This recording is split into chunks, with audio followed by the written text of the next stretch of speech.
Mais vous savez, il ne faut pas parler théoriquement des films. Il faut les faire, il faut les montrer, c'est tout. À mesure que les femmes se familiarisent avec la technique et la possèdent naturellement, on change aussi le cinéma. Moi, j'aime bien dire aux acteurs que j'entends le bruit de leurs pensées, comme si c'était des cric-crac de mécanique. Oui, je crois que de toute façon, il est difficile à notre époque de ne pas être influencé par le cinéma. Bonjour à tous et bienvenue dans Cinésphère, l'émission qui réunit les copains autour du cinéma. Et aujourd'hui, nous sommes sur ce nouveau format là, que nous avons, les T'as vu quoi avec Cassandre toujours. Bonjour Cassandre. Hello. Donc il va y en avoir un petit peu, quelques jeudis pendant l'été. C'est vraiment le seul format qu'on continue à faire exister pendant l'été. Et après, on reprendra de plus belle, bien sûr, en septembre avec les 3 films, les cartes blanches, les rétrospectives, etc. Et donc, Cassandre, qu'est-ce que toi tu as vu, jouer, lu ces derniers temps? Et on va commencer avec, qu'est-ce que tu as lu ces derniers temps? Alors, je suis dans une période webtoon en ce moment. Ok. Du coup, alors je vais adorer 2 très longs titres en anglais. C'est magnifique. Oh là là. C'est mes moments préférés du podcast. Cassandre qui parle anglais. Ouais, bah, je crois que la prochaine fois, je vais lire que des BD occidentales juste pour avoir des titres FR. Alors, j'ai lu Returns Magic Chulby Special. Ok. J'essaie de faire des efforts. Ouais, c'est bien. C'est bien. Et du coup, le deuxième, Legend of the Northern Blade. Ok. Alors connais du coup, le absolument premier dont je... Ok, bah, je vais faire un bref résumé. Je ne redirai absolument pas les titres. Dommage pour ceux qui ne les ont pas retenus. Donc le premier, c'est un webtoon de fantasy. Les deux sont des œuvres terminées. Ok. Donc le premier, c'est de la fantasy. Ça s'inscrit dans le registre de l'isekai, c'est-à-dire une réincarnation dans un... Tu vois le principe de l'isekai ? Pas du tout. Alors l'isekai, c'est devenu un genre à part entière où en fait on a un héros qui se réincarne généralement dans un monde de fantasy. Ça peut être à partir de notre monde à nous ou des fois à partir d'un monde de fantasy à un autre. Donc par exemple ça peut être un roi déchu d'un monde fantastique et il se réincarne dans un autre monde fantastique comme un enfant de paysan. Okay. Et il garde tous les souvenirs de sa vie antérieure. Et du coup l'isekai ça s'est énormément popularisé depuis un petit moment. Il y a beaucoup d'œuvres isekai. L'une des...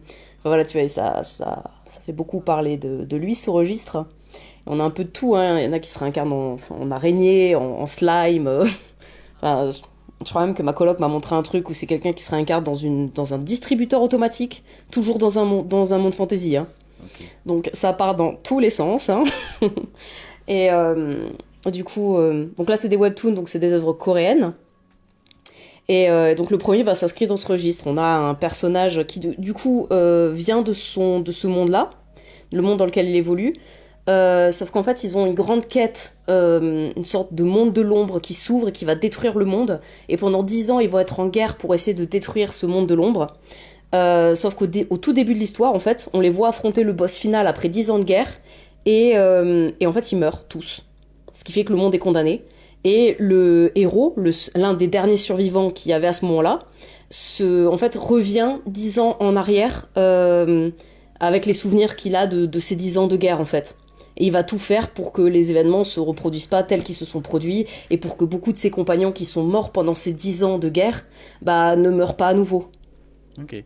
Et donc du coup, voilà, puis forcément il a toutes les connaissances de guerre, de magie, de tout ça qu'il a accumulé pendant 10 ans. Donc quand il revient dans sa peau d'adolescent, il est plutôt cheaté pour son âge.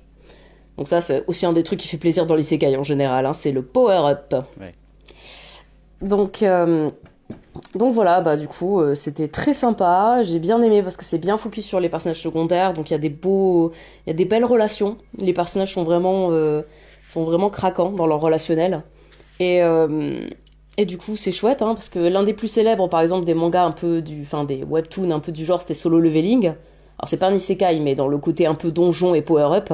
Et tu connais, hein, t'as un petit peu entendu parler de Solo Leveling ? Non. Bon, du coup, c'est un webtoon vraiment iconique. Alors, pour ceux qui lisent des webtoons. Limite, je suis à 2 doigts de te demander. Alors, je connais le site webtoon, mais le principe de webtoon, c'est quoi ? C'est des mangas de fans, fans de fans. C'est des trucs amateurs en gros ? Non, pas du tout. Le principe d'un webtoon, en fait, c'est qu'il est fait pour le format téléphone. Il est fait pour le web. Mais c'est des artistes... Enfin, après, voilà, chacun se lance tout ça, mais en fait, c'est des artistes pros qui, même des fois, travaillent en équipe. C'est juste que le format va être dans un format format un peu smartphone. T'auras jamais En gros, c'est fait jamais pour- le format papier de ces mangas-là, quoi. Si, ça arrive pour vraiment les très très populaires, mais ils sont faits après. D'accord, ok. En premier lieu, et ils sont entièrement remontés et redécoupés pour que ça puisse faire un format dynamique sur papier. Moi, par exemple, sur le Leveling, j'ai les mangas papier aussi. Enfin, les manhwa papier, du Ok. coup.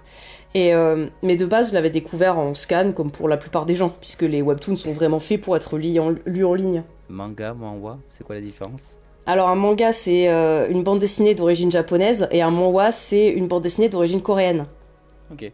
Et après, il y a les manhua. Je dois le prononcer très mal celui-là, hein, parce que j'en ai pas lu beaucoup. C'est les œuvres d'origine chinoise. Ok, d'accord.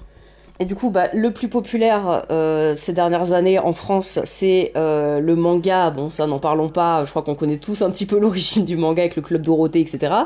Et du coup, ces dernières années, le manhwa, donc d'origine coréenne, il a fait une arrivée fulgurante en France et même, je pense, dans les pays occidentaux de façon générale. Hein. Solo Leveling, ça a été un gros phénomène.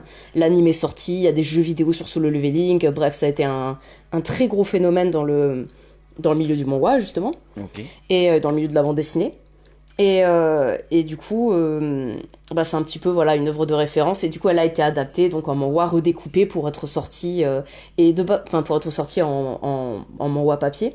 Et à l'origine, c'était un roman en fait, mais qui a été adapté en manhwa justement déjà en webtoon. Ok. Donc voilà globalement pour faire pour effectivement faire une traduction des termes barbares. Et donc du coup, donc ça c'était 2 manhwas dont je viens de parler.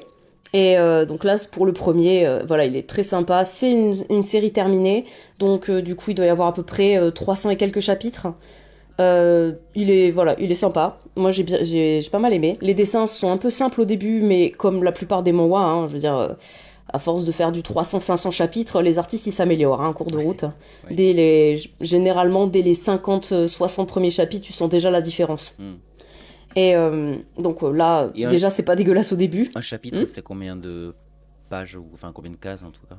Alors ça va varier un peu d'un manhwa à l'autre, mais disons que ça va plutôt se compter sur...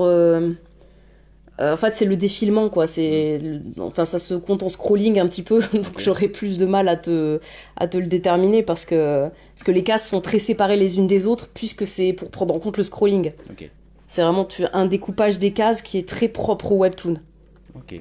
Donc on n'a pas du tout un découpage des cases qui est commun aux autres bandes dessinées qui sont prévues justement pour être imprimées. Je vois, ouais. Donc voilà, j'aurais du mal à te le dire, mais dis-toi que 300 chapitres, on y passe en facile toute l'après-midi. Ouais, ça m'occupe bien 3-4 jours. Hein. Ok. Donc voilà, le premier était très sympa. Le deuxième, je crois que le registre, ça s'appelle un murim. Le murim, du coup, c'est un concept de monde un peu art martial de l'ombre, tu vois. Genre, il y a un monde à part où c'est que les arts martiaux, où il y a un peu de fantaisie, genre les énergies, les chakras, tout ça, c'est un peu... Il me semble que c'est un petit peu ça, le principe du murim. Du coup, le deuxième que j'ai lu, La légende de l'épée du Nord, voilà, je dis le titre en français. Du coup, c'est un murim, il me semble. Okay. Et donc du coup, on a quelque chose d'assez classique dans le registre, c'est-à-dire avec un clan de la nuit sombre qui attaque le murim, et du coup, t'as un autre clan des cieux, je crois, les cieux du Nord qui devait protéger le reste du monde en fait de la nuit sombre. Et du coup, en fait, un jour, les entités supérieures encore, qu'on appelle les 9 cieux, les ont trahis. Et en fait, ils ont fait passer le chef des protecteurs, en quelque sorte, pour un traître, parce qu'il devenait trop puissant et trop populaire. Donc, en quelque sorte, ils les ont trahis pour le buter, être en mode genre, non, vous étiez censé nous protéger de la nuit blanche, mais là, vous êtes un peu trop fort, c'est inquiétant. Et donc, du coup, on suit le héros déchu, qui est le fils de ce fameux chef exécuté sous de faux prétextes. Ok. Donc voilà, histoire de vengeance, de reprise de pouvoir et d'un monde corrompu dans les arts martiaux qui doit être redressé dans un esprit de justice et d'équité. Et ça voilà, t'a plu aussi du coup? Ça m'a plu aussi, mais un petit peu moins, parce que disons que le problème des Murim, c'est que déjà, il y a des noms de partout. Vraiment, t'as des noms de clans, en plus les noms coréens, je trouve que c'est pas du tout facile à retenir et à prononcer. J'ai énormément de mal à les mémoriser. Et du coup, quand ils te présentent un clan d'un coup avec les 9 cieux de machin, les 9 petits cieux de la rivière, les 8, l'armée d'invincibles et les 8 immortels, enfin bref, t'as des trucs comme ça de tous les côtés. Et des fois, ils te présentent 9 personnages d'un coup, avec leurs titres, leurs fonctions, leurs noms, prénoms. Et c'est le bordel. Du coup, quand ils me reparlent de quelqu'un, je suis en mode, c'est qui lui déjà? Ça me rappelle, c'est mon ex-femme me parlait des chevaliers émeraudes, là, le roman, il paraît que c'est pareil, il y en a tellement au bout d'un moment que ça en devient fatigant, quoi. Enfin, Oui, c'est vrai. Ouais, c'est vrai qu'il y avait un peu ça. En plus, avec les descriptifs qui t'aident pas à rester investi, hein. Je me souviens que des fois, il y avait 3 pages qui te parlent de descriptifs de forêt. Et toi, t'es en mode genre, j'ai compris que c'est une forêt. Passez à autre chose, je vous en supplie. Ouais, ça n'a pas été le lecteur facile, les Chevaliers d'Émeraude. Hein. Je dois avouer que je fais partie de ceux qui ont abandonné au 3e volume, je crois. Ouais, voilà, c'est pareil. Elle aussi, je crois qu'elle avait lu peut-être les 2 premiers arcs, un truc comme ça, et après elle a dit oh là là. Parce qu'elle avait dit à chaque fois, t'en rajoutes 12 personnages, puis 12, un truc comme ça. Enfin, je sais pas si c'est 12, je me rappelle plus quel est le chiffre. Mais voilà, et elle dit à chaque arc, il y a toujours en gros une nouvelle génération d'autant de personnages, et elle dit ça en devient trop en fait, c'est beaucoup trop.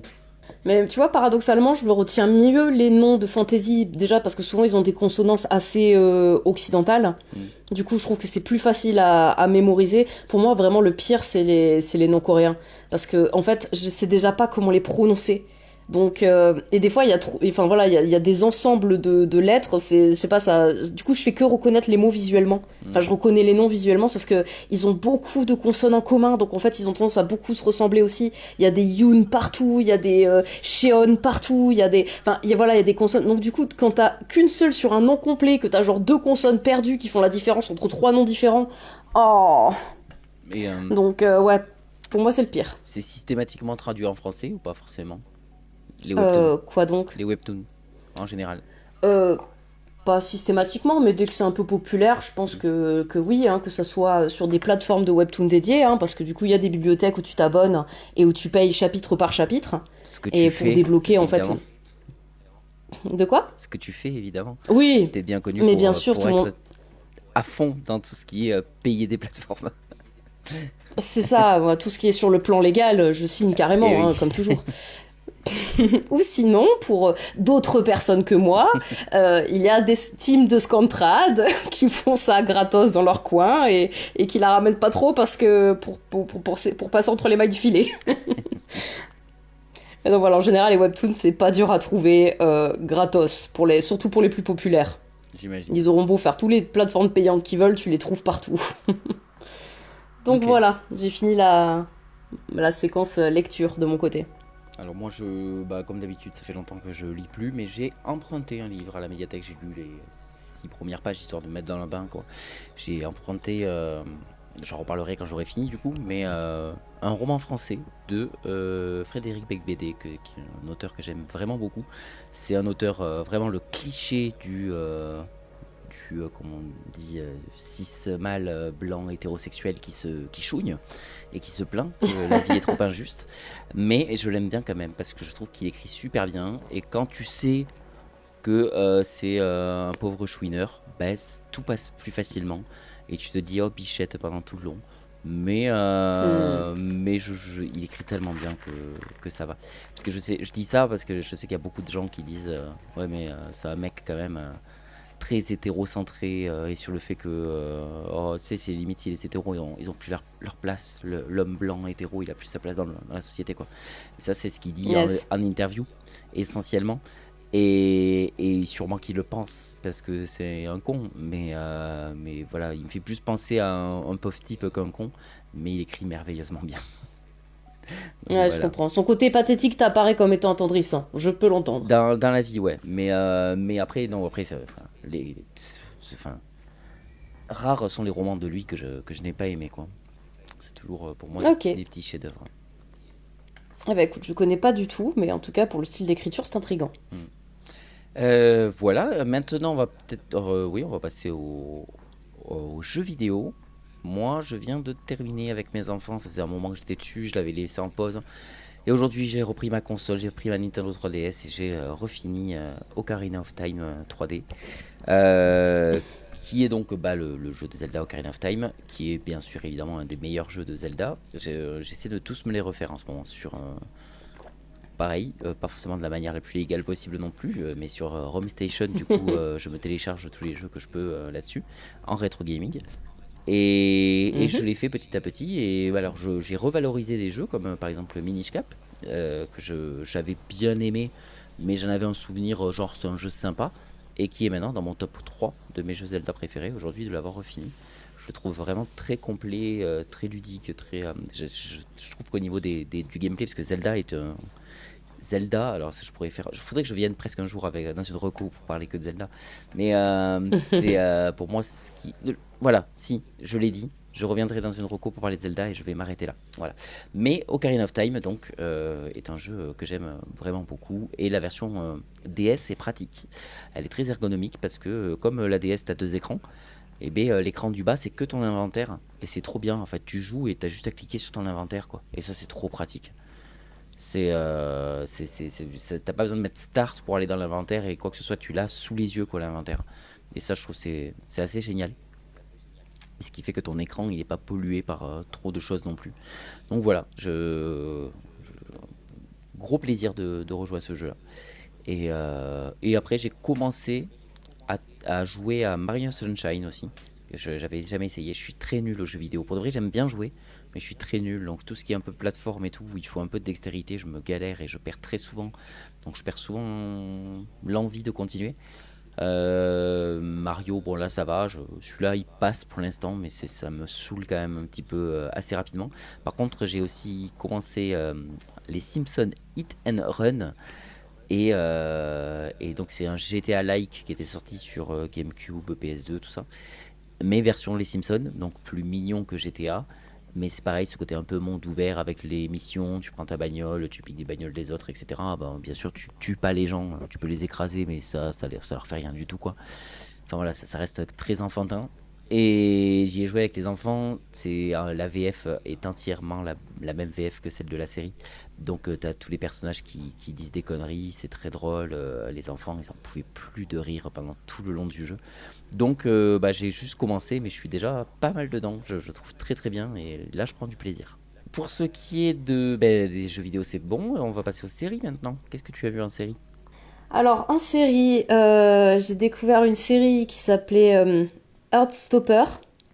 Et du coup, c'est une petite série. En fait, pour moi, quand je l'ai vue, surtout qu'en plus j'ai vu la saison 3 d'Euphoria il y a il y a pas si longtemps, du coup, puisqu'elle est pas très vieille en termes de sortie. Et du coup, en fait, c'est un peu l'anti-Euphoria. C'est-à-dire que t'as une série sur les amours d'adolescents un peu woke. Tu vois, voilà, c'est avec beaucoup de LGBT, enfin de représentation LGBT, etc. Mais c'est que sur des... là où Euphoria, c'est vraiment la toxicité puissance 1000 de tout ça, avec le côté... comment dire... Enfin, voilà, marasme sexuel, tout les miasmes que tu peux mettre autour de tout ça, quoi, puissance 10. Eh ben, Heartstopper, c'est la version toute choupinette, quoi. C'est vraiment c'est des amours candides, des relations d'amitié sincères, ça faisait du bien, ça mettait un vent de fraîcheur, un peu de feeling good après après la fameuse saison 3. Ça c'était très agréable. Allez, le premier épisode m'a fait un peu tiquer parce que sur le coup, j'étais en mode genre les acteurs jouent pas très bien et ça m'a l'air d'être un petit peu cliché. Ouais. Et au final, tu te prends vite au jeu parce que les personnages sont vraiment craquants. Et alors en termes de visuel, c'est pas une série très ambitieuse, hein. C'est voilà, en termes de voilà, c'est filmé comme une série Netflix. Et mais par contre, il y a des petites animations qu'ils ont fait pour un petit peu illustrer les sentiments, avec des petites feuilles animées avec qui volettent autour des personnages ou des choses comme ça pour des fois appuyer un ressenti un peu romantique, tout ça. Et je trouve ça mignon. Ça va bien avec l'ambiance générale de la série qui est vachement dans les couleurs pastel et qui a justement cette ambiance très feeling good. Okay. Alors ça n'empêche pas qu'elle aborde des fois des sujets sérieux, hein. Ça parle de harcèlement scolaire, ça parle d'anorexie, de mal-être par rapport à son identité sexuelle. Ça aborde pas mal de sujets quand même, hein, mais dans l'ensemble, c'est quand même une série feeling good. Ok. Et du coup, sinon, je suis en train de regarder la 4e saison de la série Légende de Vox Machina. Je sais pas si tu connais. Pas du tout. C'est une série d'animation qui est basée sur un jeu de rôle qui, il me semble, est basé sur l'univers de Donjons et Dragons. Et du coup, en fait, c'est un groupe de potes qui ont fait ça autour de... En fait, ont décidé de faire en animé, autour d'une de leurs campagnes, quoi. Ah, Donc oui. en fait, et d'ailleurs, c'est eux qui doublent eux-mêmes leurs personnages. Ok. Et du coup, bah, franchement, c'est super. C'est un visuel plutôt... avec un style plutôt comics, mais dans un univers de Donjons et Dragons, quoi, donc très fantasy. Et l'animation est sympa, j'aime beaucoup l'histoire, c'est un peu... alors c'est une série d'animation pour adultes, hein, c'est-à-dire que il y a des vannes de cul, ça se tabasse des fois pendant Enfin, les Vox Machina, c'est un groupe de héros qui sont un peu des anti-héros, quoi. Dès le début, ils sont en train de tabasser des gens dans une taverne, et c'est limite s'ils leur coupent pas les mains parce qu'ils sont à moitié bourrés, quoi. Donc c'est un peu des cassos, mais ça les rend très attachants. Et donc pareil, ils sont très soudés et au fur et à mesure de la série, bah, ils deviennent de plus en plus, la série devient de plus en plus épique et du coup bah ils s'héroïsent un petit peu quoi, progressivement. Et Ok. bah du coup voilà, je suis en train de regarder la saison 4 parce que j'aime pas mal cette série. Et pour info, pour ceux qui connaissent, du coup, il y a une nouvelle série qui est sortie cette année aussi, qui s'appelle The Mighty Nein, il me semble. Je dois très mal le prononcer, ça aussi. Et du coup, c'est exactement le même groupe de potes qui a refait le même type d'animation sur une autre de leurs campagnes, dans le même univers. Et c'est eux aussi à nouveau qui doublent leurs personnages, sauf qu'ils ont complètement changé de type de personnage. Ok. Enfin, les personnages, en gros, voilà, tu vois, ils ont varié. Et du coup, bah, j'ai vu que la première saison qui est sortie. Mais c'est vraiment dans le même esprit que Vox Machina, j'aime beaucoup. Ok. C'est vrai que j'ai regardé un petit peu parce que là tu m'as rendu curieux quand même un petit peu pour le principe des gens qui font un jeu de rôle et qui le mettent sur en fiction. Du coup ça je trouve ça super intéressant. Ça me rappelle un petit peu, alors je sais pas exactement si c'était foutu comme ça, mais ça me rappelle un petit peu Reflet d'acide, Yes. la web série audio là. Et Bah. qui était clairement un truc de jeu de rôle quoi. Et je sais pas s'ils avaient fait déjà de base ce jeu de rôle avant d'enregistrer ça, mais voilà, c'est quand même partie de l'idée du jeu de rôle et de tout ça. Et je viens de voir ton truc, en fait oui, c'est une bande de potes, mais c'est surtout une bande de comédiens. Ils étaient de base comédiens de doublage, et c'est des acteurs comédiens de doublage qui ont décidé de faire un JDR ensemble. Donc de base, ils s'enregistraient sur YouTube ou sur en podcast et tout, je pense. Parce que c'était une web série qui s'appelait Critical Role, je vois. Et de cette web série, après ils sont partis à faire une vraie série. Mais c'est Yes. intéressant. C'est vraiment intéressant. Ouais, C'est un surtout bon qu'en truc plus, de c'est très geek, bien quoi, et de nerd, c'est pas mal. yes. En plus, franchement, c'est très bien doublé, hein, parce que pour le coup, alors autant la première, enfin, du coup, Vox Machina, je l'ai aussi bien regardé en VF qu'en VO. Et par contre, Mighty Nein, je peux la regarder que en VO, parce qu'en fait, ils ont fait un peu l'inverse dans les doublages, c'est-à-dire qu'en gros, c'est les mêmes, ils ont repris les mêmes doubleurs, vu que c'est les mêmes doubleurs en VO, ils ont repris les mêmes doubleurs en VF pour les deux séries. Sauf que là où, par exemple, imagine, un des doubleurs fait un gros bourrin dans la première série, dans le deuxième, au contraire, il fait le mec intellectuel. Ils sont vraiment variés les personnages. Ils sont amusés à faire des personnages qui sont aux antipodes des premiers qui jouent dans Vox Machina. Et en fait, là, ils ont décidé de coller les mêmes doubleurs VF par type de personnage. Donc en gros, si t'avais un doubleur qui faisait le beau gosse sombre ténébreux dans le premier, il va faire le mec sombre et ténébreux de la seconde série. Ok. Et du coup, pour moi, ça amalgamait trop les personnages. Et j'aurais préféré mais je comprends, hein, c'était peut-être, je sais pas, moins facile, j'en sais rien. Mais en tout cas, ça m'a un petit peu perturbée. Parce que ça m'a vraiment donné l'impression d'entendre les voix de Vox Machina, d'avoir vraiment le même type de personnage. Là où s'ils avaient varié les personnages, même avec les doubleurs FR, ça m'aurait pas gêné parce qu'il y aurait ce serait pas les mêmes tempéraments doublés, quoi. Donc pour le coup, Mighty Nein, je la regarde exclusivement en VO. Ok. Et du coup, bah voilà, les deux sont très bien doublés, hein, de toute façon, la VF comme la VO. Et bon, on va maintenant donc passer au film, et on va faire un par un comme la dernière fois. Ça te va? Yes. Eh bien, je vais commencer donc dans l'ordre dans lequel je les ai vus la dernière fois. été au cinéma, j'avais parlé de Toy Story 5 et de Jim Queen, si je ne m'abuse. Donc le dernier que j'ai vu là, maintenant, c'est Des Mignons et des Monstres, que je vais aller voir avec les enfants toujours. C'est une saga que j'aime bien, moi, les Mignons. J'aime pas les... Enfin, j'aime pas. Je suis vraiment pas fan des Moi Moche et Méchant. Même le premier. Je trouvais ça très oubliable. Mais j'aimais bien les Mignons dedans. Ça a marché sur moi. Et donc, quand j'avais su qu'un premier film allait sortir, parce que là c'est le troisième, mais quand j'avais su qu'un premier film allait sortir, j'étais plutôt ok. Franchement, je suis chaud de voir un film entièrement basé sur eux. Et j'avais bien aimé. Les deux premiers, je pense que j'ai facilement mis 7 sur 10, parce que c'est des films que je trouvais vraiment très drôles, très frais. Les Mignons me tuent de rire, pour de vrai. Le deuxième, non, je dis ça, le premier était drôle, le deuxième il était drôle, mais je l'aimais un peu moins, parce que justement, il refaisait l'univers avec Moi Moche et Méchant. Et donc du coup il y avait Gru en enfant et tout, ça me saoulait un petit peu parce que j'aime pas le personnage de Gru, donc ça aidait pas. Et donc ouais, le 2 j'étais un peu moins dans l'histoire, mais les Mignons me faisaient tellement rire que ça passait.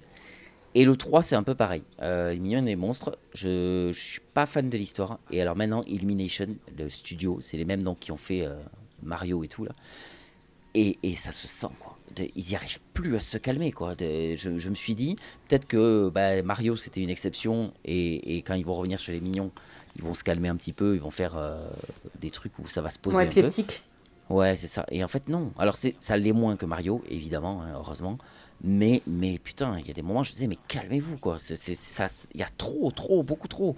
Et ça me fatiguait quoi. Et le film m'a encore un peu épuisé. Et ça me saoule parce que je trouve que Illumination est trop tiktokesque quoi.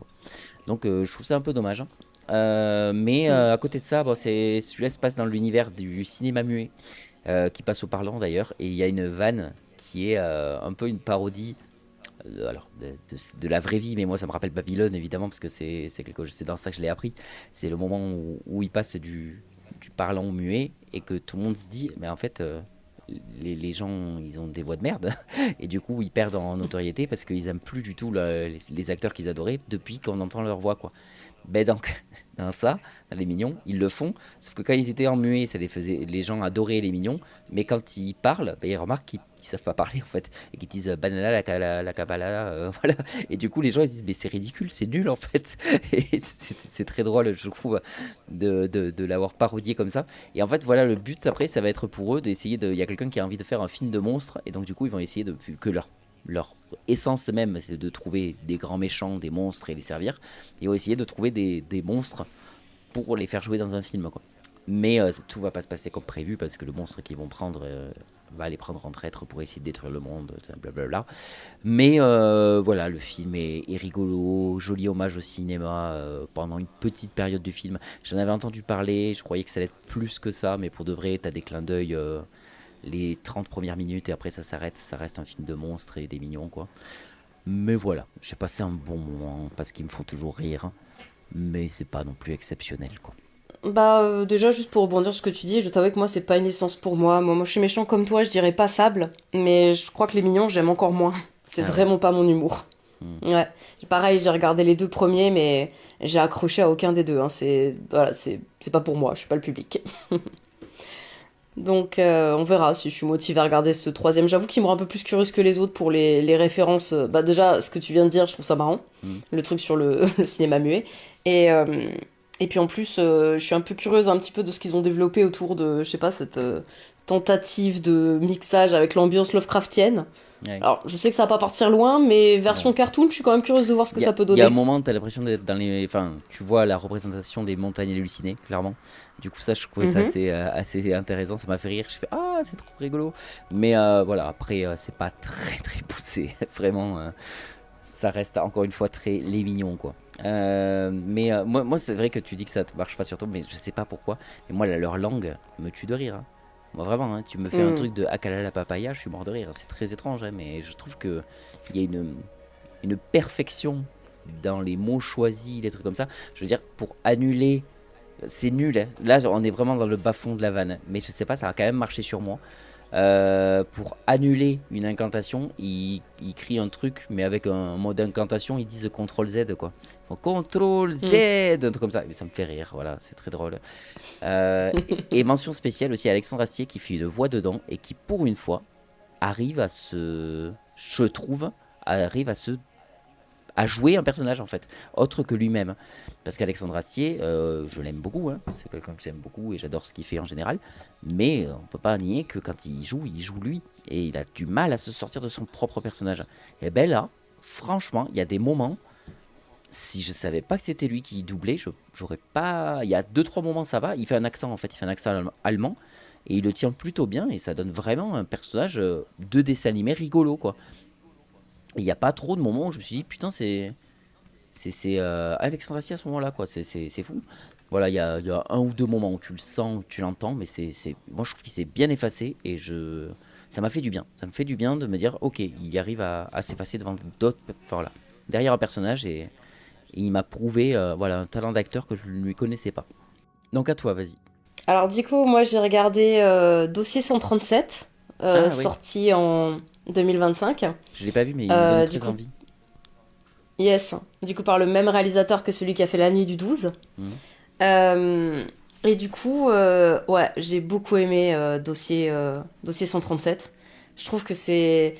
Alors, voilà, c'est, je pense, un bon film de gauche, hein, mais bon, après peut-être que les interprétations, hein, des fois, je suis tombée de haut en sachant qu'il y avait des gens qui disaient, ouais, ça c'est un bon truc de droite, hein. Et donc voilà, pourquoi pas, hein. Mais bon, c'est vrai que on a une enquête de l'IGN, enfin, je veux dire, on suit une enquête de l'IGN et ça montre un petit peu toutes les, bah, tout ce qui va pas en fait. Donc notamment avec justement l'enquêtrice principale qui se retrouve à enquêter sur des gens qu'elle connaît, dans un milieu fait de ses anciens collègues, de ses enfin où il y a quand même enfin des biais évidents. Et du coup, bah, ça rend le film vraiment prenant, quoi, parce que du coup, elle est dans un dilemme un peu permanent par rapport à ça. En plus, apparemment, le film j'avais vu quelque part qu'ils avaient vraiment voulu pousser le truc et qu'ils avaient réussi à avoir le droit de rester plusieurs heures dans les locaux de l'hygiène pour voir comment ça se passait, chose qui est assez rare, de ce que j'ai compris. Et pour vraiment essayer de retranscrire la réalité de l'ambiance du travail chez l'hygiène. Et du coup, bah ouais, franchement, le film, je le trouve vraiment intéressant. Ok. Et du coup, bah, ils ont amalgamé plusieurs vraies affaires pour en faire en quelque sorte une affaire fictive où on tourne autour justement d'une violence policière sur un jeune en pleine période des Gilets jaunes. Ok. Et c'est inspiré donc de plusieurs vraies affaires mais mélangées entre elles. Donc, Mais carrément. ouais, moi je l'ai trouvé très cool. C'est le genre de film qu'il faudrait que je voie, mais même La Nuit du 12 me fait de l'œil depuis qu'il est sorti et je l'ai toujours pas regardé. Mais faudrait vraiment que je les regarde, ouais, que je les rattrape. Il est cool aussi La Nuit des 12, mais je pense que j'ai encore plus aimé Dossier 137. Ok. Donc voilà. Alors maintenant, on va surtout partir là, pour moi dans des revisionnages. Enfin, surtout. Bah non, j'en ai que 2. Ah oui, d'accord. C'est parce que je croyais que j'en avais vu plus que ça. Bon, c'est pas grave. En revisionnage, j'ai revisionné, parce que je me fais une rétrospective Astérix avec les enfants. Je sais plus si la dernière fois j'avais dit que j'avais revu Mission Cléopâtre ou pas. Je crois pas. Non. Donc j'ai revu Mission Cléopâtre, qui est un film, bah, enfin, je vais pas le présenter. C'est très bien, c'est toujours très bien. C'est moins bien, je trouve, aujourd'hui, en tout cas à mon niveau, mais j'ai quand même bien rigolé. J'avais peur de moins aimer que ça, et j'ai quand même passé un bon moment. Ça reste pas ma comédie française préférée, mais je la trouve quand même assez géniale. Il y a plein de moments où je rigole beaucoup, et c'est vraiment plutôt bien fait en général. Voilà, je suis assez conquis, je trouve que c'est clairement le meilleur film live Astérix. C'est sûr, un des meilleurs films Astérix, aussi tout court, même mélangeant des dessins animés, parce qu'il y en a beaucoup de dessins animés que je remarque que je revois à la baisse, quoi, que je trouve pas génial, et dont, par exemple, Astérix et Cléopâtre, que j'avais trouvé assez très très moyen, quoi, en fait. Et je trouve qu'il avait très mal vieilli, et j'étais pas à fond dedans, quoi. Que là, un peu plus, et pour moi, il y a... je vais parler juste de cette petite incohérence qui est dans la bande dessinée et dans les 2 films. Enfin, dans les 2 films. Non, mais en gros, comment Obélix a une force surhumaine, évidemment, et ça se démontre encore plus avec Mission Cléopâtre, où à un moment il soulève carrément le sphinx pour cacher le nez dessous. Et après, on lui donne de la potion magique pour s'en sortir dans une pyramide pour casser une porte parce qu'elle est épaisse. mon cul sur la commode, les gars. Enfin, il peut la casser en un claquement de doigts. Enfin, combien de portes il a cassé Obélix. Et ça, je trouve que l'excuse de pourquoi il faut lui donner de la potion magique pour la première fois et la seule fois de sa vie, elle est claquée au sol. Voilà, je trouve qu'ils auraient dû la donner pour un truc beaucoup plus épique, beaucoup plus intéressant que juste cette anecdote. Voilà, ça c'est mon petit coup de gueule contre Uderzo et Goscinny. Mais voilà, donc Mission Cléopâtre, les enfants ont bien aimé, ils ont bien rigolé. Il y a les, je sais pas, 90% des références qu'ils ont pas. Donc ils ont pas tout à fait trop rigolé.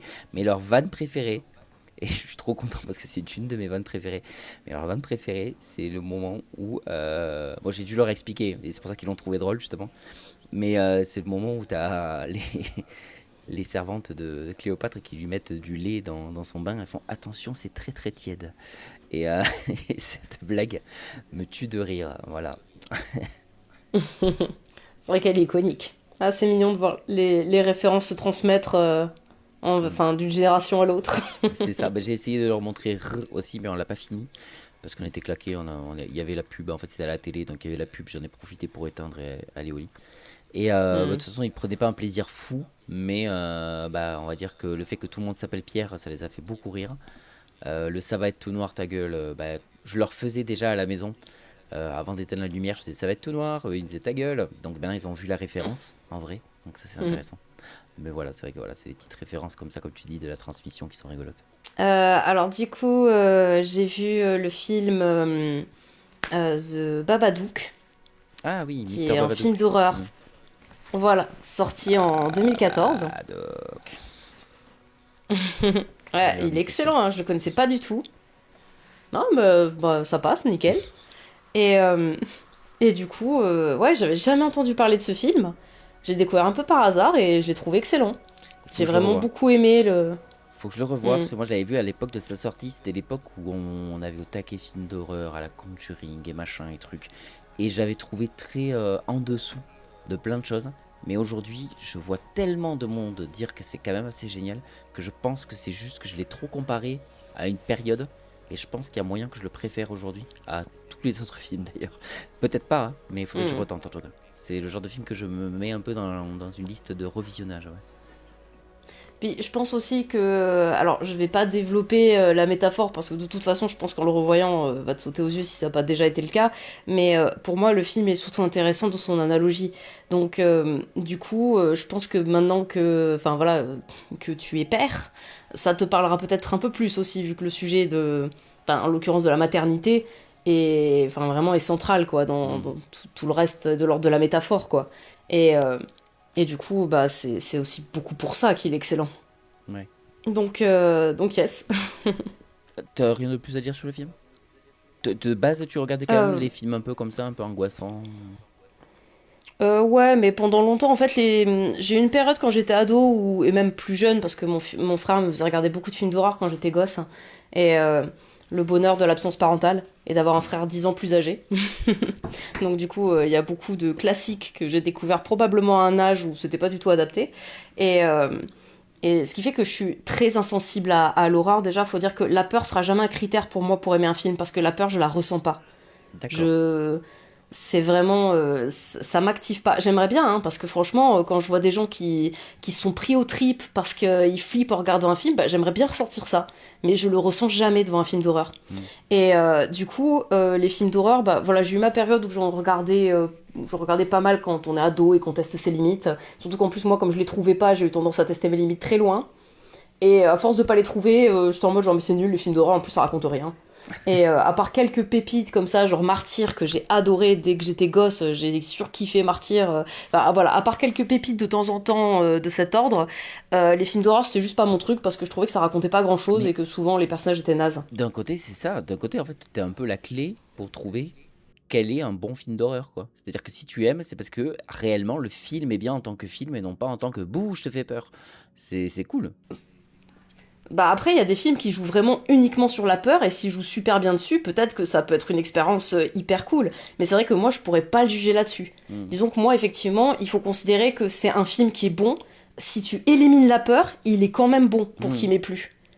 Et donc ouais, disons que ça peut être un critère au moins pour ceux qui se disent que la peur marche ou pas sur moi, parce que c'est un peu comme l'humour, hein, ça peut être très personnel, hein. Donc bah du coup faut se dire que derrière moi si ça m'a plu, c'est que je trouve qu'il y a une putain d'histoire, que les personnages sont bien travaillés, que l'ambiance que ça raconte, enfin voilà, que tout le reste pour moi est géré. Donc ouais, effectivement là-dessus je peux servir de base, on va dire, pour que il y ait toujours un truc sympa sous la peur, quoi, vu que la peur c'est jamais une garantie. Donc, après, ça dépend de la sensibilité, hein. J'en connais, je leur montre des films d'animation, ils me tapent dessus parce que ça fait peur. Donc, voilà, je sais que c'est large, ce côté-là. Donc, mais ouais, donc, du coup, j'avoue que Babadook, comme n'importe quel autre film, ne m'a pas fait enfin, je ne l'ai pas trouvé effrayant, parce que, comme je dis, ça ne m'arrive jamais. Mais ouais, mais sans ça, enfin, j'ai pas besoin d'avoir peur pour passer un super moment. Je trouve que l'histoire est super, que les personnages sont vraiment bien foutus. Le gamin du début, avec son côté hyper actif, il est à la fois mignon. Enfin, vraiment, je le trouve attachant. Et en même temps, tu comprends pourquoi tu vrilles, quoi, quand t'as un gamin comme ça. Pourquoi t'en J'ai peux plus? revu quelques scènes dans les... dans les, tu sais, sur les réseaux, les trucs comme ça, et c'est aussi ça qui m'a donné envie de revoir le film. J'avais oublié cette dimension humaine du film qui pouvait être mais angoissante pour moi, Yes. encore une fois. Ouais. Bah, c'est pour ça que je te dis, hein, je pense qu'avec la paternité, il marche encore mieux. Hein. Donc voilà, c'est pour ça que ouais, moi je l'ai trouvé excellent. Et comme je n'avais jamais entendu parler, moi pour le coup, celui-là, ça a été une belle surprise parce que je l'ai regardé sans avoir forcément d'attente, quoi. Et donc ouais, mais de toute façon, moi ces dernières années, je m'éclate avec les films d'horreur, hein, parce que depuis qu'on a fait... alors je sais que c'est un terme qui est un peu polémique, enfin disons Tu que vas controversé. parler Elevated Horror. Je ne vois pas de C'est quoi ça tu parles. Oui, j'allais complètement par là. Et du coup, mais j'avoue, moi, c'est complètement ma came. Enfin, quelque part, Martyr, il s'inscrivait déjà dans ce délire. Et donc voilà, moi maintenant qu'on est en pleine vague de Elevated Horror, mais putain, moi je suis à fond dedans parce que justement, ça se base pas tant que ça sur la peur, quoi. Et du coup, bah moi, je reprends un plaisir fou à regarder des films d'horreur, alors que pendant longtemps, j'étais en mode genre, c'est un genre, il est pas pour moi. Carrément. Donc Bah, je yes. suis un peu d'accord parce que moi c'est pareil. Alors moi c'est le contraire, c'est tout à fait le contraire de toi, c'est-à-dire que moi je n'aime pas la sensation de la peur. Du coup j'ai beaucoup de mal avec les films qui font peur. Donc j'essaie de me raccrocher au reste. Donc par exemple moi ce que j'avais bien aimé avec le premier Conjuring c'est la réalisation, des trucs comme ça, le côté technique qui je trouvais assez fascinant. Et le côté un petit peu enquête qui est intéressant aussi dans les Conjuring. Et le truc, c'est que au-delà de ça, je regardais le moins possible de films qui faisaient peur parce que moi, je les boycottais parce que j'avais pas envie de ressentir cette sensation que je n'aimais pas du tout. Et aujourd'hui, avec cette elevated horror, avec des guillemets du coup, je suis pareil que toi. C'est-à-dire que comme on est moins axé sur la peur, mais plus sur un malaise et sur une ambiance, je rentre plus dedans, quoi. Et ça me plaît beaucoup plus. Yes.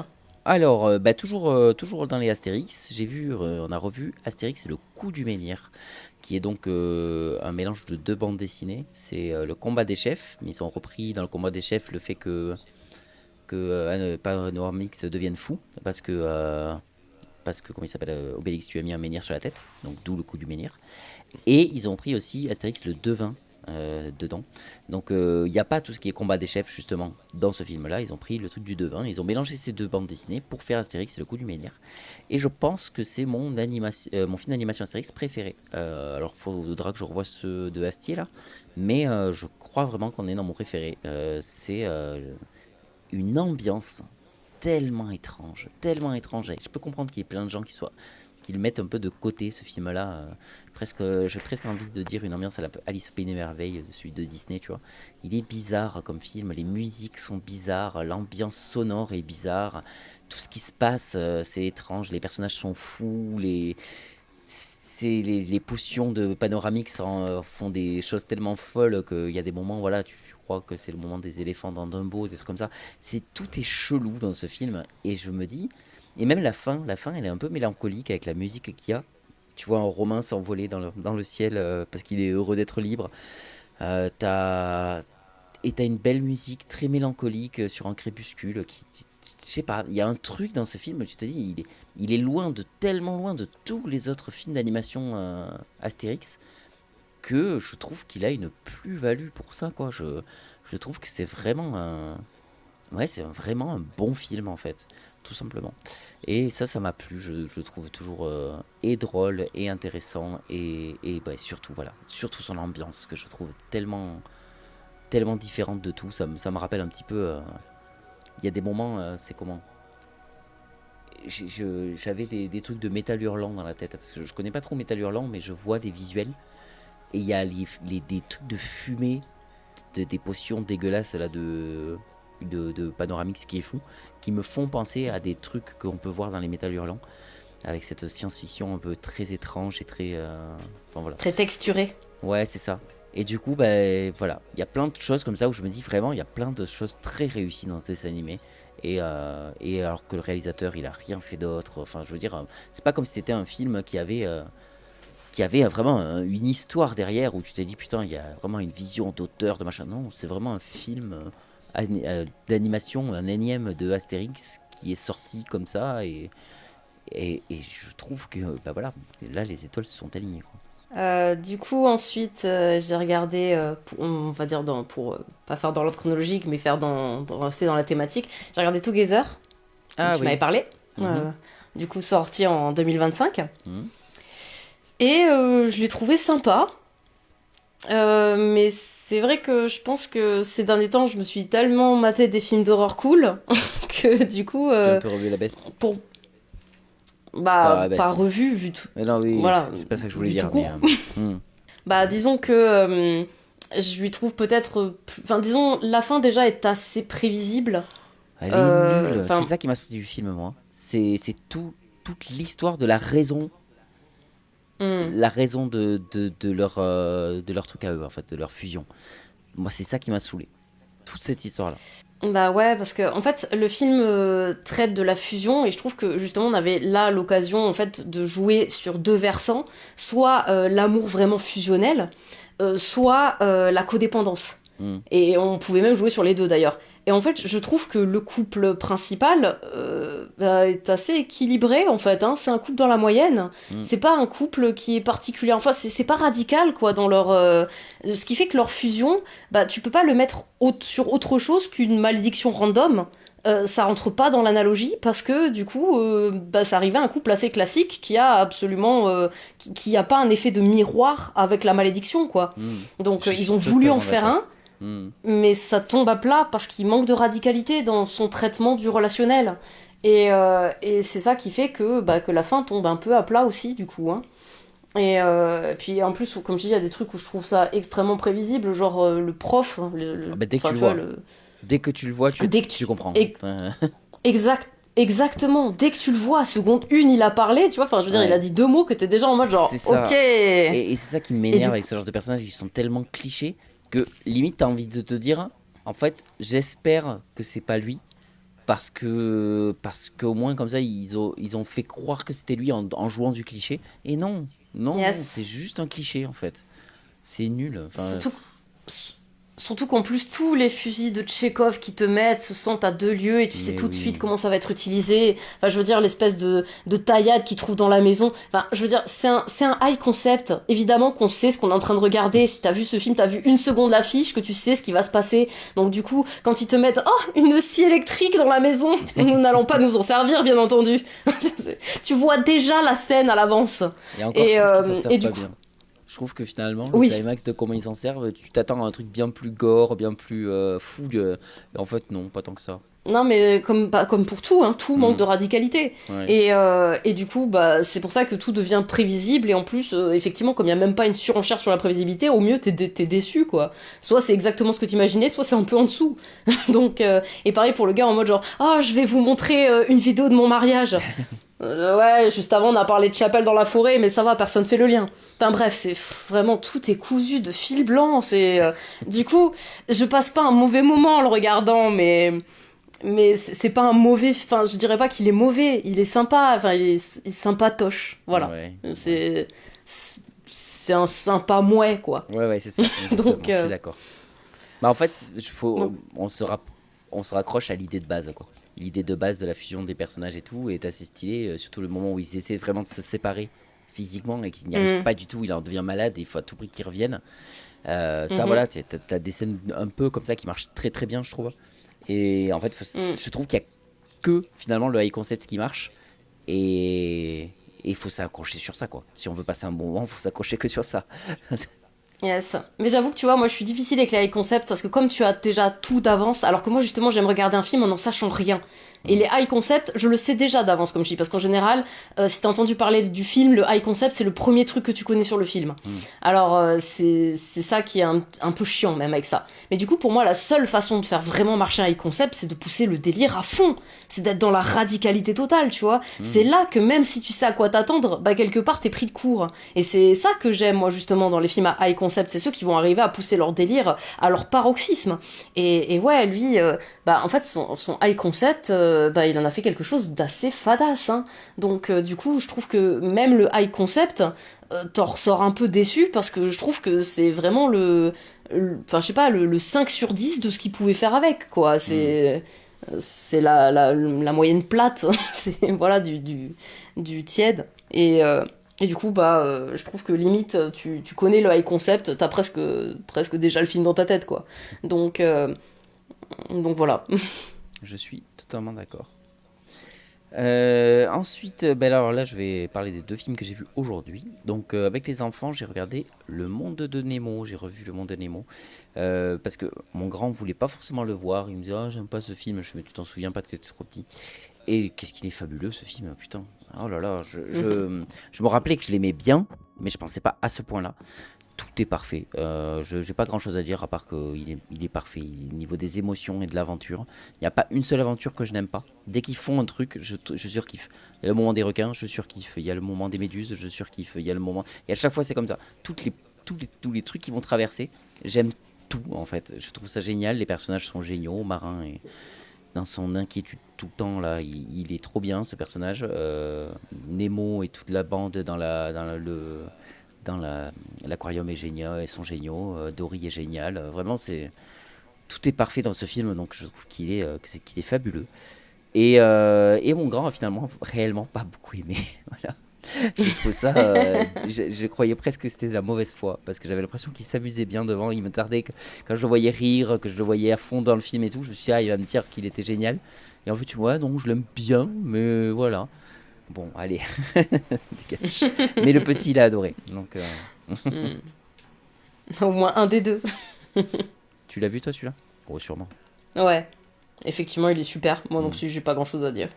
Du coup, ensuite, j'ai regardé When Evil Lurks, du coup, qui est aussi un film d'horreur de 2023. Celui-là, alors, tout le monde l'a tellement sucé que j'ai très envie de le voir, quoi. Mais en fait, j'ai envie de le voir, mais maintenant que la hype est un peu redescendue, et de me dire, allez, parce que sinon, j'ai peur d'être déçu.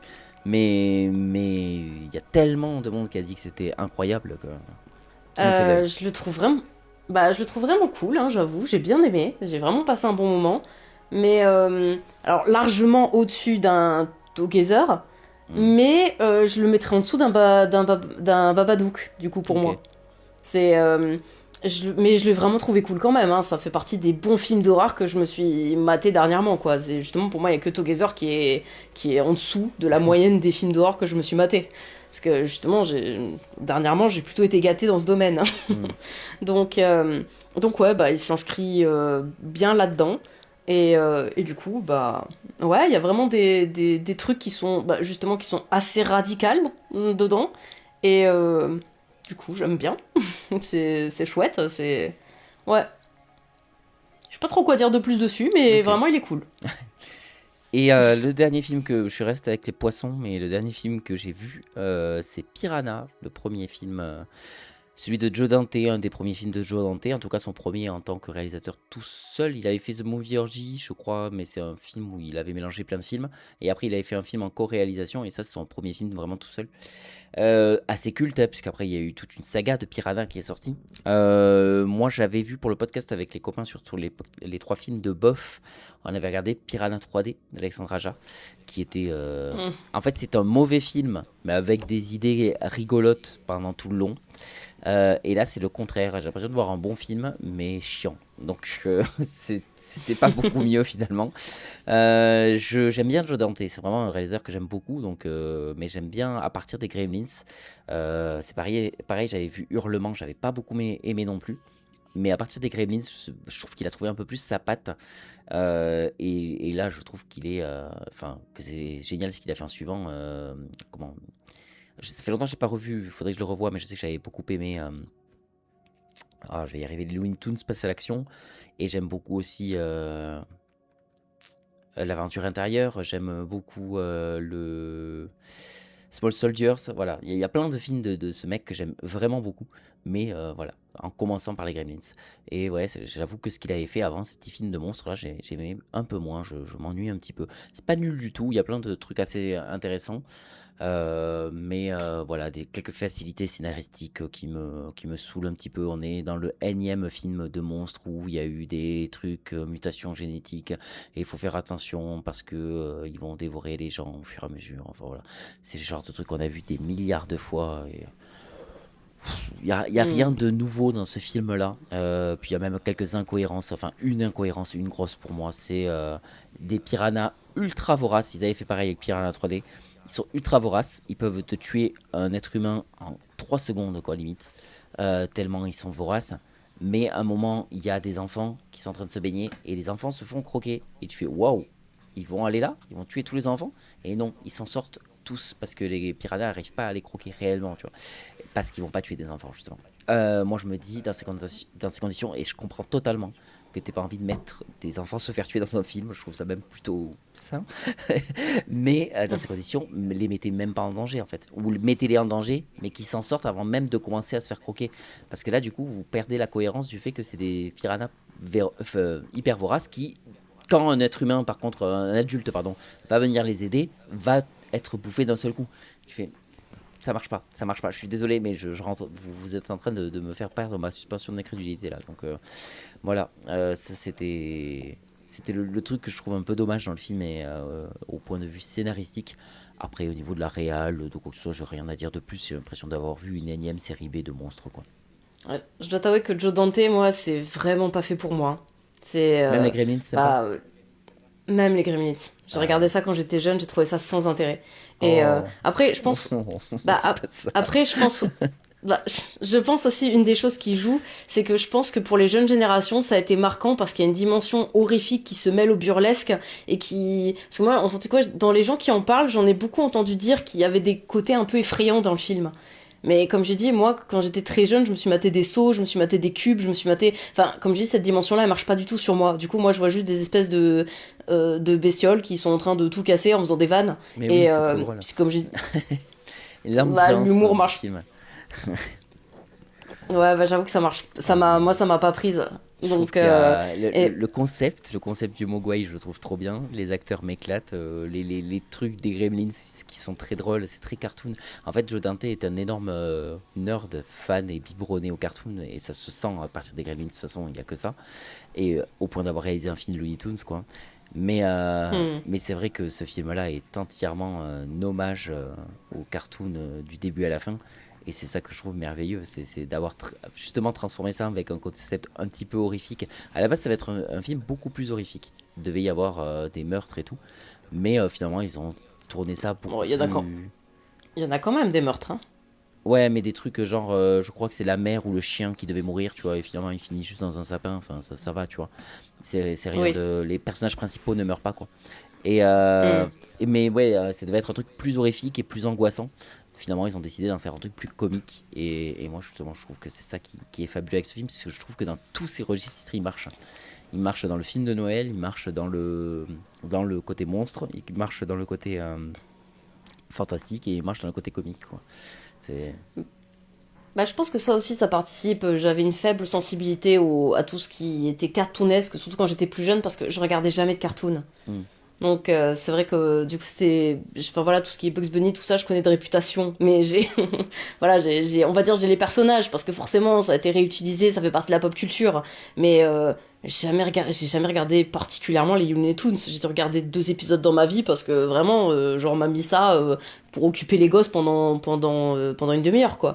Mais ça n'a pas été quelque chose de régulier ou d'iconique dans mon enfance, donc c'est peut-être aussi une des choses qui fait que ça me parle pas, quoi, les Gremlins, c'est que ça m'a jamais parlé, en fait. Je vois ce que tu veux dire, mais moi je trouve que qu'on connaisse ou pas les Looney Tunes, ce qui marche le plus, c'est de voir des monstres qui sont censés être effrayants et tuer des gens en train de rigoler et faire des trucs cartoonesques. Il y a un côté un peu...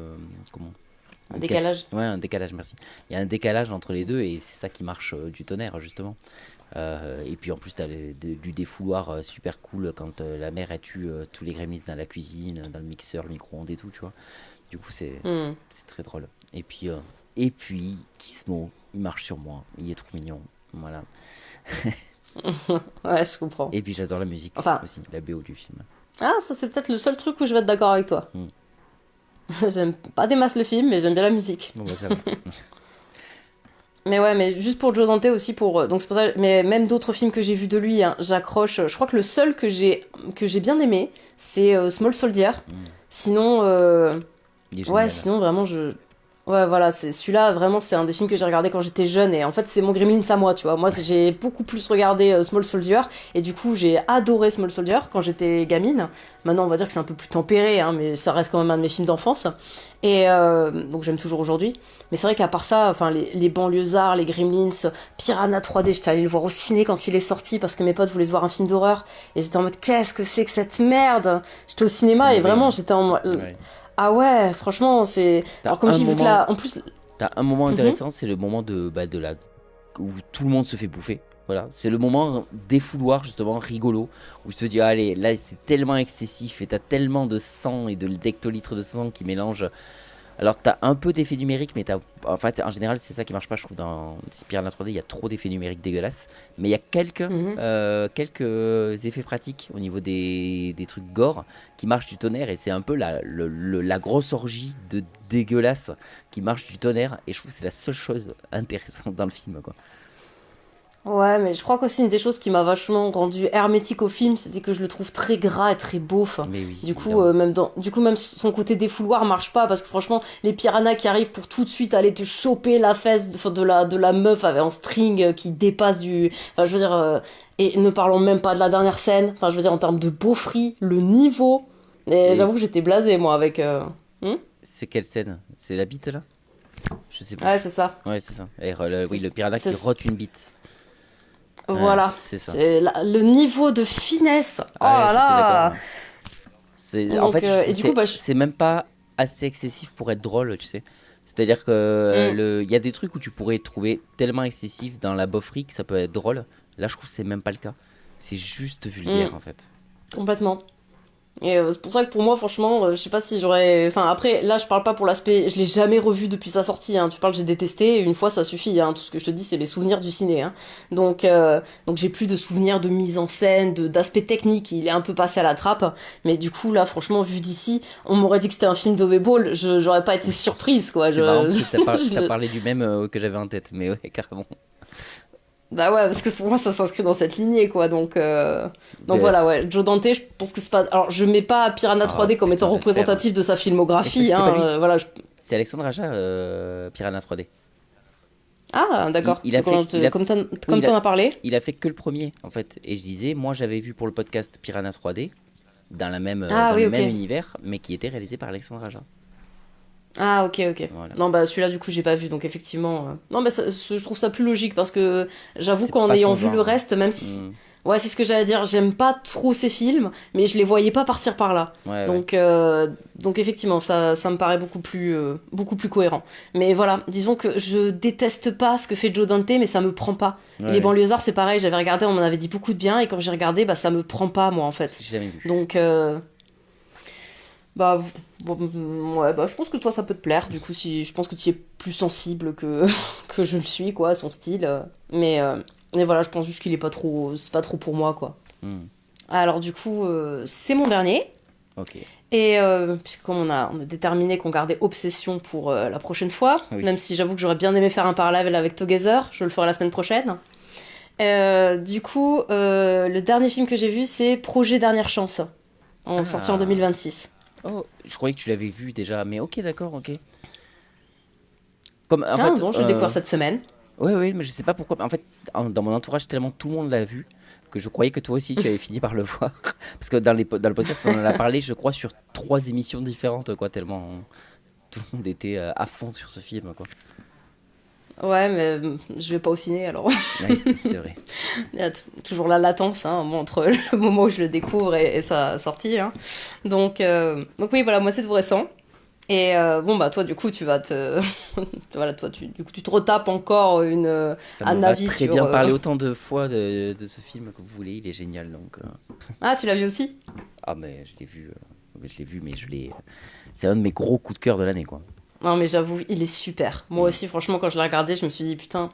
En plus, j'ai ma belle-sœur qui est très émotionnelle et mon frère qui est très cartésien. Donc, c'est vraiment le mec qui va être en mode genre, ouais, mais ça, c'est pas cohérent. Mais ça, ils auraient dû pas ça. Mais pourquoi ils ont pas pensé à mettre ça s'ils avaient mis des sens, ça marchait. Mais même trop. Des fois, en fait, il est presque incohérent dans son besoin de cohérence. Et du coup, en fait, là, je me suis dit, putain, mais c'est génial. Ça, c'est un film qui va plaire aux deux. C'est vraiment, t'as tout l'univers SF et tout que mon frère va... Alors, peut-être qu'il va encore trouver à redire sur l'aspect de la cohérence, il est chiant. Mais en tout cas, il y a vraiment de quoi leur faire passer un bon moment en duo. Et c'est pas facile de trouver des films qui leur plaisent à tous les deux. Donc, du coup... ouais, vraiment, il est drôle, il est touchant...